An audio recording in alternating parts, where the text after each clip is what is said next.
Hi, welcome to QUTV News. I'm Henry Balmer. QUTV explores the many discounts that students can receive in Quincy. And I'm Jake Vitale. In honor of Halloween, QUTV investigates ghosts on campus. But first, we begin with getting students' perspectives and the importance of the upcoming election. Next Tuesday is officially Election Day. For many QU students, this will be their first time participating in a presidential election. As we get closer to the result of who our next president will be, some students are voicing why they think this election is so important.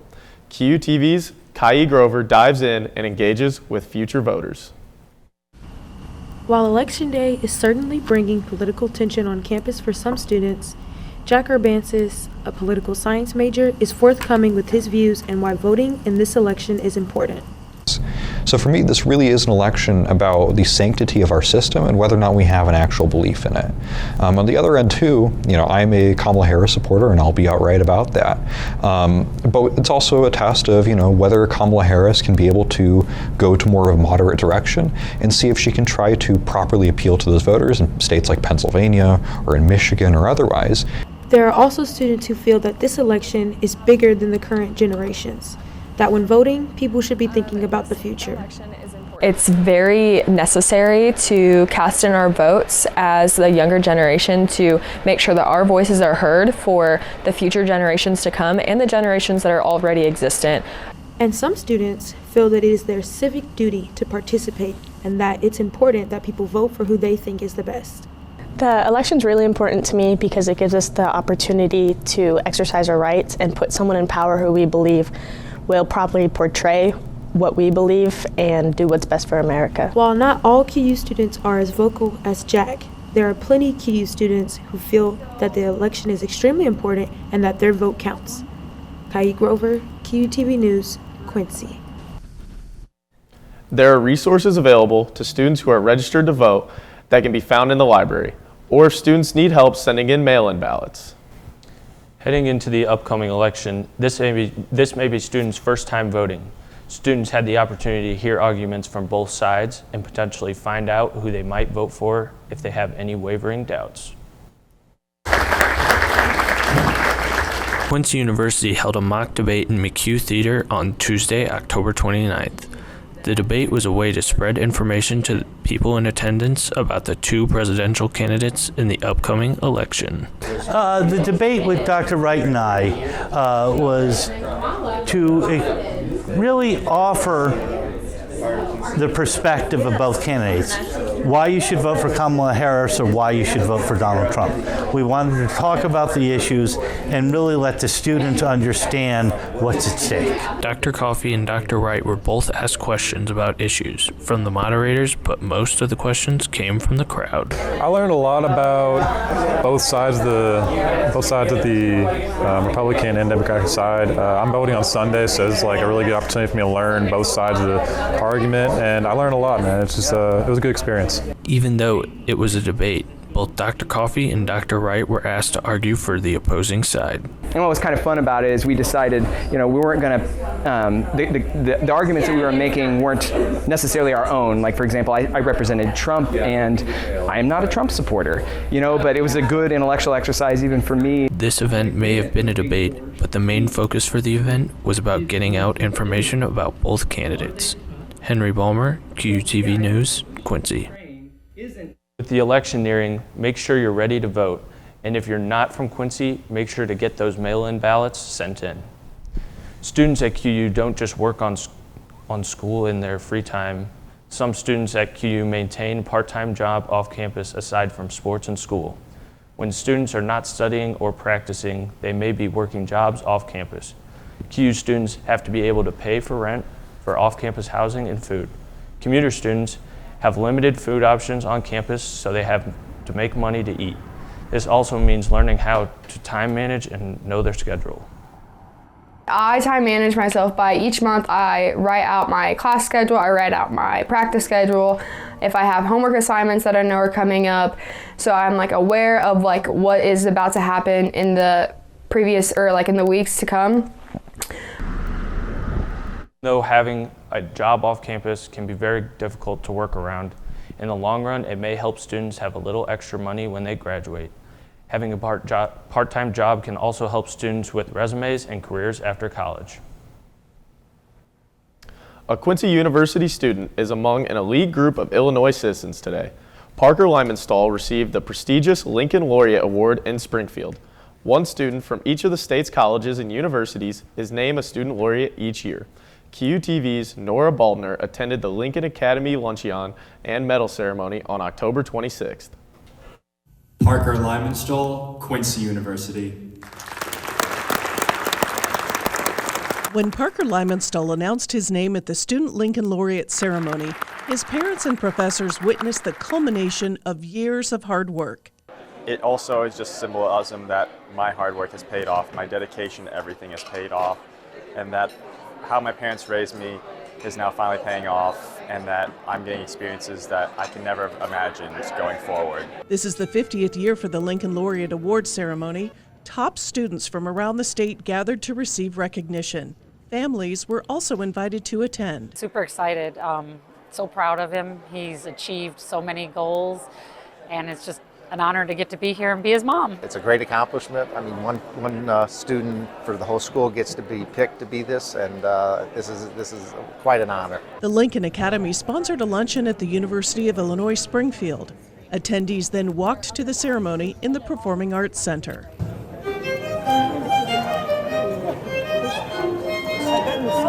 Limenstall is an accounting major, communication minor, a member of the President's Honors College, and manager of the men's bowling team. He's also an avid sports fan and enjoys broadcasting games for the GLVC Sports Network. Nora Baldner, QUTV News, Springfield. The Academy also honors outstanding Illinois citizens each year in recognition of career achievements and service to the state. There have been more than 300 Lincoln Laureates and more than 2,500 student laureates since 1974. Feels like that election snuck up on us pretty quick, didn't it? Same with Halloween, I can't believe it's tomorrow. Heard there was also some scary things that snuck up on people pretty quick here at North Campus recently. Coming up next, the CEO Club does the annual haunted house differently. Halloween is right around the corner, and scares are closer than you think.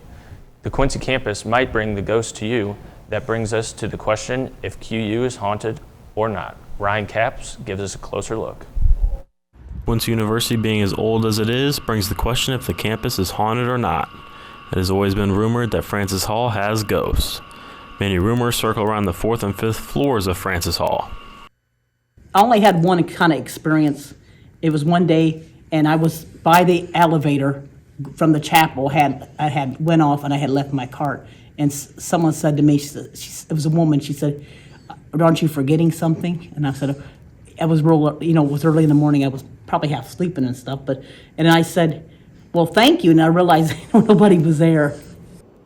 North Campus is also said to have its share of ghosts. And with the long hallways, it's no surprise why, as they can kind of make you feel uneasy in a way. With the campus being so old, it's not surprising if some alumni decided to stick around. Whether you believe or not, people will always keep the rumors alive. Ryan Capps, QTV News, Quincy. QU students should definitely be on the lookout this Halloween. Quincy University's CEO Club hosted the 9th annual Haunted House on October 25th and 26th. CEO stands for Collegiate Entrepreneurs Organization. CEO is a global network for college entrepreneurs to connect with one another. Quincy's CEO branch has been doing haunted houses to make money for the program and teach students the basics of running a business. This is the 9th year the club has hosted a haunted event, and this year they turned cargo containers into mini haunted houses with their own terrifying themes. The event was a success that provided scares and laughs for the community.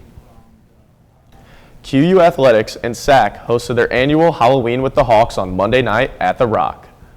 The event featured every sports team on campus, and each team provided a game or activity related to their sport, and of course, candy. Games featured wiffle ball, tic-tac-toe, and mini volleyball. It had it all. I think Halloween with the Hawks is a great way to connect with the community, give back to them, and to show them what QU Athletics is all about. We want to give them some of the support they've been giving us all year.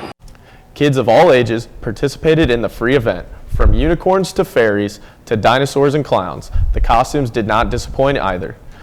The event, most of the teams ran out of candy before the cutoff time, and SAC has more upcoming events planned to make sure to check those out on the Instagram page. Besides the production of a game, what is something to look forward to at Pepsi Arena?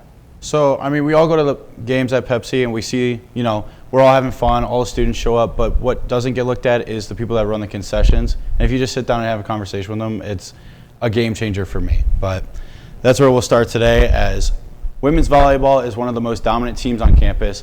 They are known to draw in the biggest crowds, including students, professors, and parents.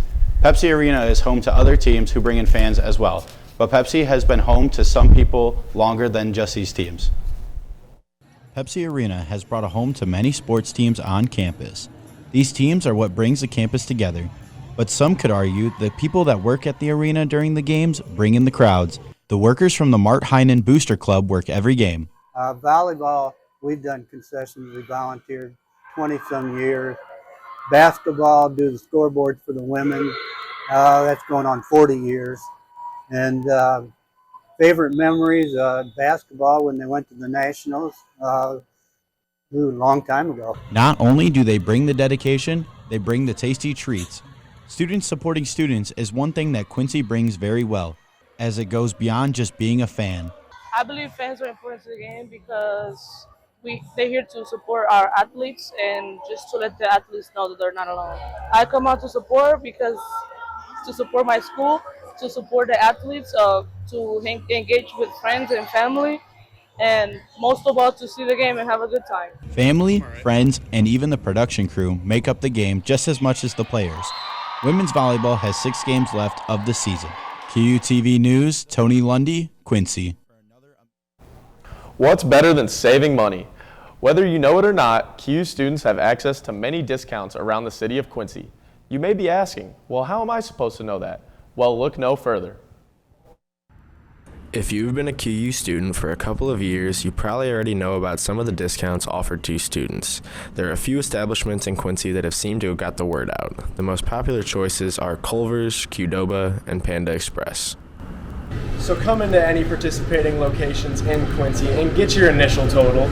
1232. And then just pull out your student ID. 1109. And then get the discount. It's as simple as that. With many new establishments being open in Quincy, many students just aren't quite sure where their discount applies.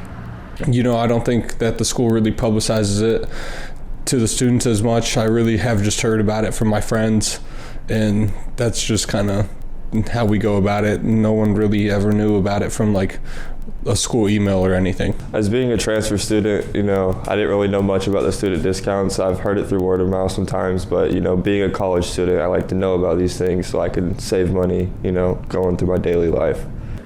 So how do you find out about what is offered to you as a QU student?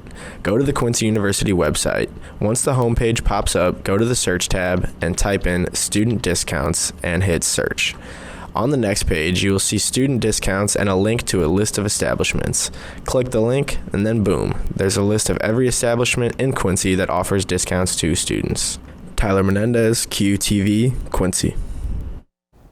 I know your pockets can feel a bit empty as a college student, but your stomach never does. So be sure to look at the list of discounts offered to you, and don't be afraid to take full advantage of them. Hear that the St. Clair Center is asking for donations already before the seasons change. The way this October has been, I'm not sure if it's ever going to get cold. When we come back, Ryan Capps will have the weather to let us know if we'll need a coat of our own.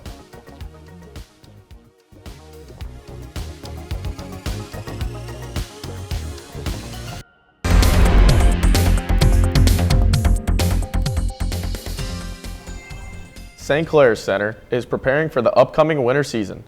A request for donations of winter coats has been made. QU students who are in need of a winter coat can stop by and get one for free. There's even an option to get hand warmers. St. Clair's is located on the first floor of Friars Hall. The pantry and the closet are open Monday through Friday. Getting donations of winter items, so hopefully we do get a few more products, that are up for grabs. But yeah, encourage if you have any extra hats, gloves, scarves, coats, sweatshirts. You can donate them to St. Clair's or you can drop them off in Dr. Tracy's office. Cans and noodles are also at St. Clair's to help students stay warm. Winter is getting cold, and St. Clair's wants to prepare students with as many coats as possible. St. Clair's is happy to take donations from students, faculty, and others. I hope the weather is nice with Halloween coming up soon. It's been windy recently, but I'd say it's still pretty nice outside.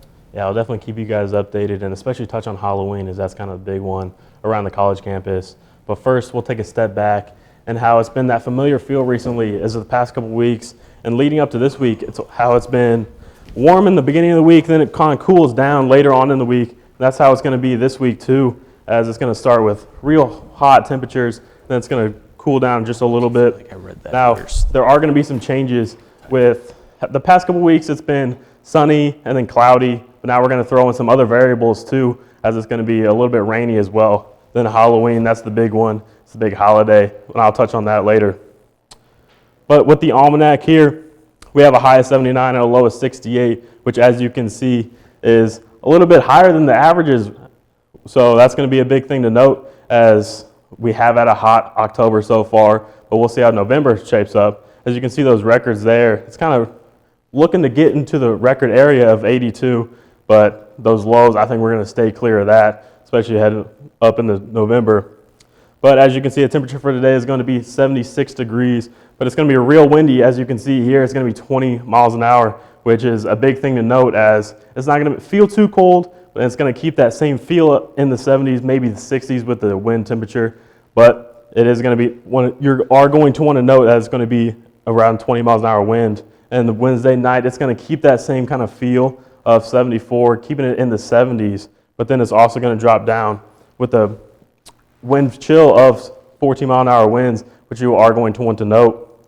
Then Halloween, the big day, the one that you're kind of looking forward to this week, which as you can see there in the conditions, it's going to leave a lot to be desired, as they're going to have showers on and off throughout the day. With a temperature of 63 with the winds up 17 miles an hour, that just does not look very nice at all. But then once you head into the night, it is going to be a little bit clear. You're going to have clear skies in the night, but it is going to be about 50 degrees at night, so you are going to want to prepare for that. You know, if you are going to want to have a costume that's kind of warmer in spirit, so you aren't too cold there.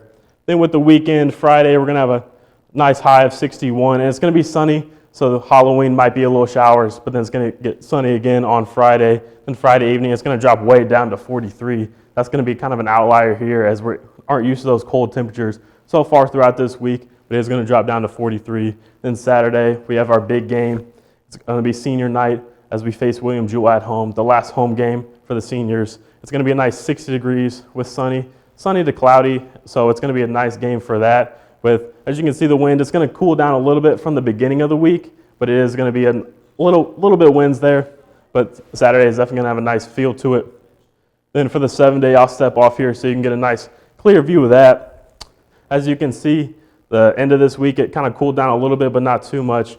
But then the big thing to note here is Sunday, Monday, Tuesday. You don't have those cloudy and sunny days like we have had recently here. We have some showers there, which you're really going to want to note here, as we haven't had too many of those. So you're definitely going to be prepared and kind of bundle up for that, as we haven't had too many showers recently, especially in this October, as it's kind of been hot, cloudy, sunny, as I've mentioned before. But you are going to want to note that. We have that day of Monday with 73, low of 63. That's kind of be how your forecast is looking for this week. I heard that football game was quite the nail biter last Saturday. I wouldn't say all that, but I did hear that the women's volleyball team stayed scorching through the weekend. We'll have more on sports with Tyler Menendez after this break.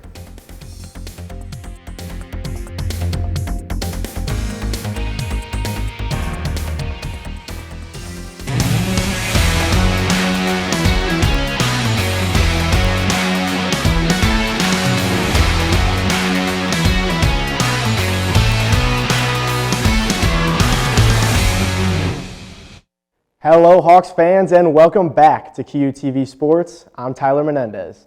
I'm happy to be here on the air and give you all your weekly dose of Hawks sports. This past weekend, the Hawks women's volleyball team continued their dominating run, They hosted 2 conference opponents at Pepsi Arena on Friday and Saturday.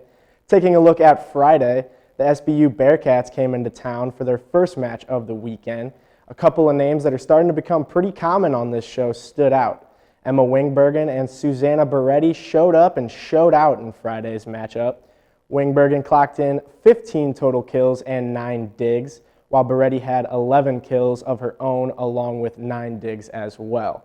These couple of standouts helped the Hawks soar to victory. They would win all 3 sets against the Bearcats and advance their record to 19-2. Moving on to Saturday, the Hawks hosted the Drury Panthers at Pepsi Arena. QUSAC hosted a Halloween costume contest during the game. I may or may not have been snubbed out of a win there, but that's neither here nor there. But taking a look at the action, the Panthers took the first set, but then that was all she wrote. The Hawks dominated the remainder of the game. Those 2 names just keep on popping up. Beretti clocked in an impressive 20 kills and 11 digs against the Bearcats, and Wingbergen followed closely behind with a total of 15 kills and 13 digs. The Hawks would go on to win this one 3-1 and move their impressive record to 20-2 on the season. Next weekend, the Hawks will be on the road. On Friday, they will face off against William Jewell at 6, and on Saturday, they will travel to Kansas City and take on the Rockhurst Hawks. That one will be at 3 o'clock. Good luck, Hawks. Moving from the court to the pitch, the QU men's and women's soccer teams hosted 2 games apiece this past weekend at Legends Stadium. On Friday, the UMSL Tritons came into town for their first couple matchups of the weekend. The women kicked it off first. UMSL came out hot immediately in the first half, scoring just 14 seconds into the match. The Tritons would go on to score 1 additional goal in the first half and 1 more at the 74-minute mark later on in the second. The Lady Hawks would be shut out in this one, and their record would be moved to 3-8-3 as they head into Sunday's match. Then immediately following the women, the men took the pitch against the Tritons. This one did not go a whole lot better for the Hawks, as the Tritons kept that same energy that the women had earlier on. They would score 2 goals in just the first 10 minutes. Despite a 7-save performance from goalkeeper George Roque, the Hawks would be shut out for the second time on that Friday night, and their record would be moved to 5-7-2. And then on Sunday was senior day for our soccer Hawks. They got some perfect weather for their last home game at Legends Stadium. The Lincoln University Blue Tigers were the opponent in the senior day matchups. Starting with the men, they got into a bit of a dogfight with the Blue Tigers. The Hawks were down 2-0 going into halftime, and then in the second half, Gavin Higgins and João Pedro Amaral both picked up goals, tying the matchup at 2 apiece, and then the craziness happened. Kevon Matland of the Blue Tigers banged one in at the 88-minute mark, and you'd think it ended there, but not quite. Just about 45 seconds later, at the 89-minute mark, Carlos Moreno-Henao knocked in his first goal of the season, tying up the game and saving the men's Hawks from being swept on the weekend. This tie would move the men's record to 5-7-3 as they head into their final weekend of regular season play. And then looking at the 4th and final matchup of the weekend, the Lady Hawks took the field for their last home game of the season, and they came in and took care of business. The Hawks scored 2 goals in each half. Ella Wolford picked up her 3rd and 4th goals of the season in the first half, and then in the second, goals came off the feet of Lisa Alberon and Daniela Seagull. The Hawks would go on to win this one by a score of 4-0, taking home the win for the seniors on senior day and moving their record to 4-8-3. These games mark the end of the season at home for the Hawks. Looking ahead to next weekend, both squads will be on the road to take on McKendree on Friday at 5 and 7:30, and then on Sunday they will take a short drive across St. Louis where they will play arguably their toughest matchup of the year and face off against the Maryville Saints at 12 and 2:30. QU football's offensive linemen may be known for their larger-than-life experience on the field and off the gridiron, yet they have a special pregame tradition. This season, the Quincy University offensive line have started off the pregame activities with a special Friday yoga session that most of the front line of the Hawks participate in. This idea of a yoga class was from a veteran offensive lineman that was just looking out for his teammates. Yoga on Friday started when my teammate, Lucas Sartori, he also plays O-line, invited me to a yoga session that they have at the HFC, just to kind of break up the lactic acid and, get ready for the games on Saturday. While these men may be warriors on the field on Saturdays, they find their inner peace and tranquility with the power of yoga on Fridays. I think they're looking at it as a way to really build a relationship with the older guys and be able to be a part of something special. I think we're on the up, and I think these guys that are bought in to go into yoga really want to be a part of something special. The big men are now creating an unbreakable bond between the veterans and the young guns. I feel like it's quite good. I mean, a few of us get together beforehand, we'll walk up there and stuff like that. It's quite good to, it's good of a good benefit to help team bonding. This small yoga session on Fridays is not only getting these men ready for game time, but also creating an unbreakable bond between many young men. This has been Carter Lenzen, QUTV News, Quincy. Yoga sessions seem to have paid off for the Hawks because last Saturday, the QU football team put on an absolute light show. Westgate Christian rolled into town, and they honestly could have just stayed on the bus. I'm going to keep this one short, sweet, and simple. The Hawks came out and absolutely dominated. In the first quarter, it seemed like every time they touched the ball, it was a score. Coach Jason Kilday pulled the majority of the starters before the second quarter even started. And it didn't seem to matter as the backups held Westgate Christian to 0 points for the remainder of the game. The Hawks would go on to win this one by a whopping score of 56-0. This advanced their regular season record to 4-3. Looking ahead, the Hawks will be at home next Saturday. They will host the William Jewell Cardinals at 1 p.m. at the Rock. So be on the lookout for that one as the Hawks are pushing for a bowl game appearance. And don't forget to watch QUTV Game Day on the GLVC SN right before kickoff. Winter sports are right around the corner. With opportunities for GLVC broadcast being limited for students, they are looking for more chances to showcase their talents, and potential opportunities lie within the Unity High School in Mendon, Illinois.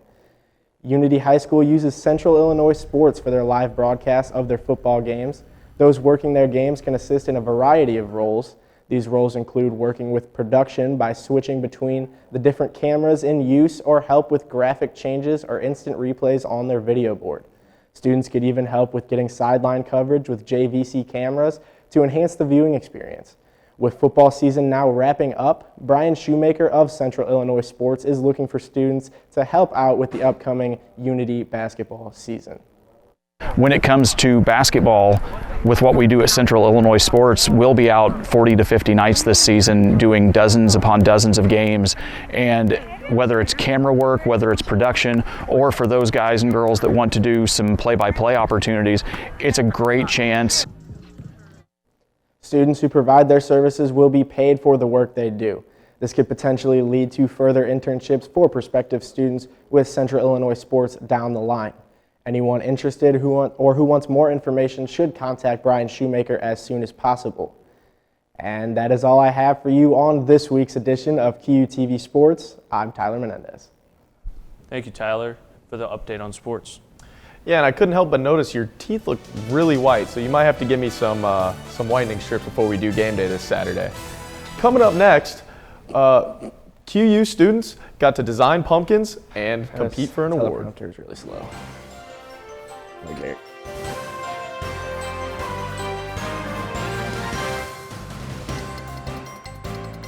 Halloween is upon us, and for some people that means carving or decorating pumpkins. Students on campus competed in the 5th annual pumpkin decorating contest. QU students were able to show off their own pumpkin Picasso skills. Many did designs, others did animals, and others taped a picture of a familiar face on their pumpkin.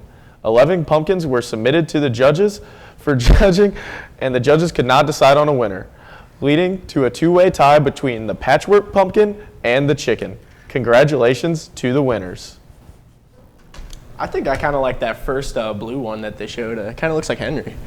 I like the one that they taped the face on. That made me giggle while I was reading.